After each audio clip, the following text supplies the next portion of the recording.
ये कहानी कालिया की नहीं, उस घोड़े की है जिस पर कालिया सवार है। ये वास्तव में एक घोड़ी थी जिसका नाम इसके मालिकों ने नफरतीति रखा था। नफरतीति एक मिस्री राजकुमारी यानी मिस्र की राजकुमारी का नाम है। यानी कोई इजिप्शियन प्रिंसेस हुआ करती थी जिनका नाम था नफरतीति। अलग-अलग भाषाओं में नफरतीति का उच्चारण अलग-अलग है। जैसे अंग्रेज लोग इसे नेफाटीटी बोलते हैं, अमेरिकी लोग बोलते हैं नेफरटीटी। खैर, तो हमारी कहानी नफरतीति नामक इस घोड़ी से जुड़ी है जिस पर कालिया बैठा हुआ है। शोले की शूटिंग के लिए मुंबई से ट्रक में भरकर 20 घोड़े मंगवाए गए थे। ये घोड़े सप्लाई किए थे बद्री प्रसाद वर्मा ने। ये वही बद्री प्रसाद वर्मा है जिनके बेटे जीतू वर्मा और टीनू वर्मा आज के दौर में खासे मशहूर नाम है।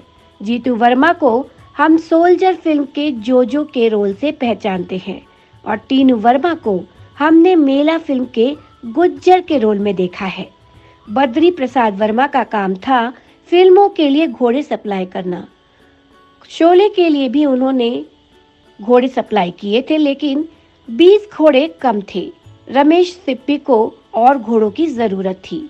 तब बेंगलोर पुलिस के घुड़सवार दस्ते से कुछ घोड़े किराए पर लिए गए और कुछ घोड़ों का इंतजाम मैसूर रेस क्लब से किया गया।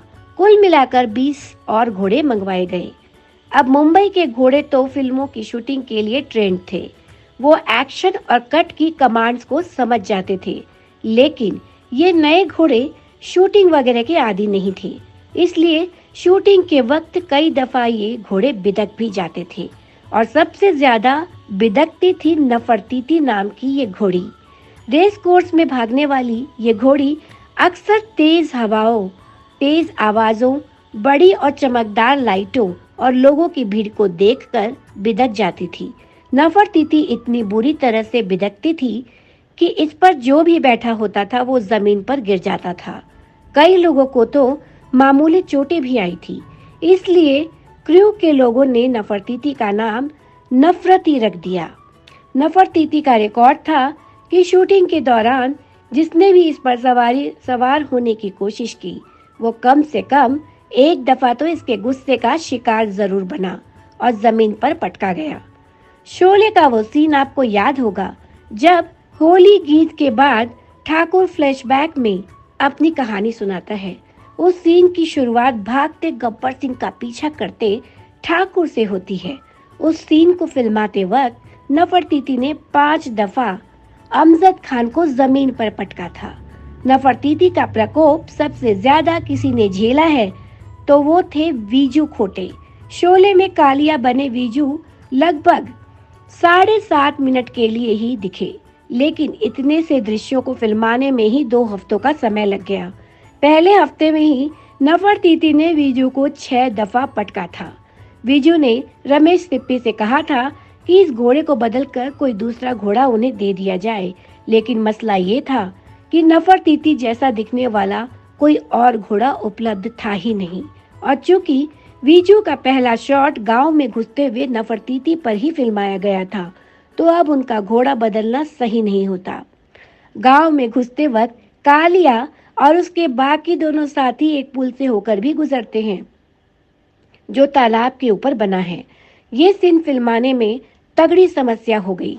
हुआ यूं कि नफरतीति को जब भी सीन शूट करने के लिए पुल की तरफ लाया जाए वो आगे बढ़े ही नहीं।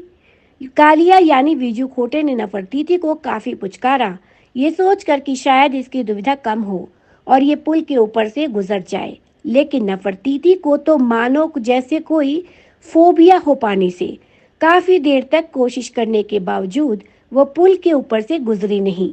तब एक्शन डायरेक्टर अजीम भाई आए और वो नफरतीति को पानी से दूर ले जाने लगे, मगर तभी नफरतीति का पैर एक कांटों वाली झाड़ी पर पड़ गया और वो फिर बिदक गई। उसने वीजू खोटे को उन कांटों भरी झाड़ियों पर गिरा दिया।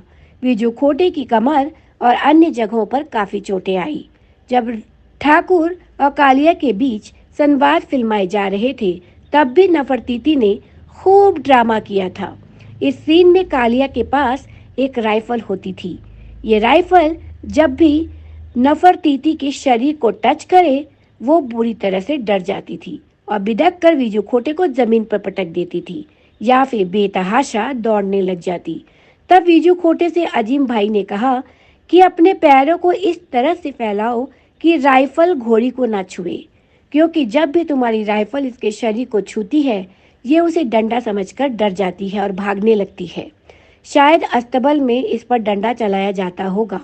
खैर, वीजू खोटे ने अजीम भाई के निर्देशानुसार अपने पैर कुछ ऐसी पोजीशन में रखे कि राइफल नफरतीती को न छुए और कड़ी मशक्कत के बाद वो सीन भी कंप्लीट किया।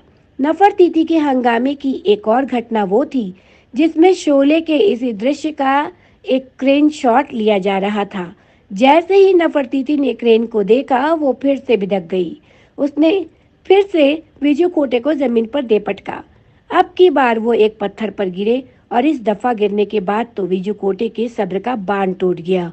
वो खड़े हुए और रमेश सिप्पी से बोले, बस अब और नहीं, अब मैं इस नफरती पर नहीं बैठने वाला।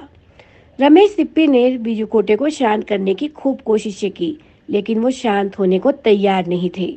वो बस यही कह रहे थे कि अब मैं इस नफरती घोड़ी पर कतई नहीं बैठूंगा। तब एक बार फिर अजीम भाई वीजू के पास आए और बोले, बाबा अभी नहीं बैठोगे तो जिंदगी में कभी घोड़े पर नहीं बैठ पाओगे। फिर तय किया गया कि वीजू अपनी टांगे चौड़ी कर कर नफरतीती पर बैठेंगे ताकि नफरतीती को क्रेन ना दिख सके। तो बॉलीवुड में आज के लिए इतना ही। हम फिर मिलेंगे बॉलीवुड का कोई अन्य दिलचस्प किस्सा या कोई और बात लेकर।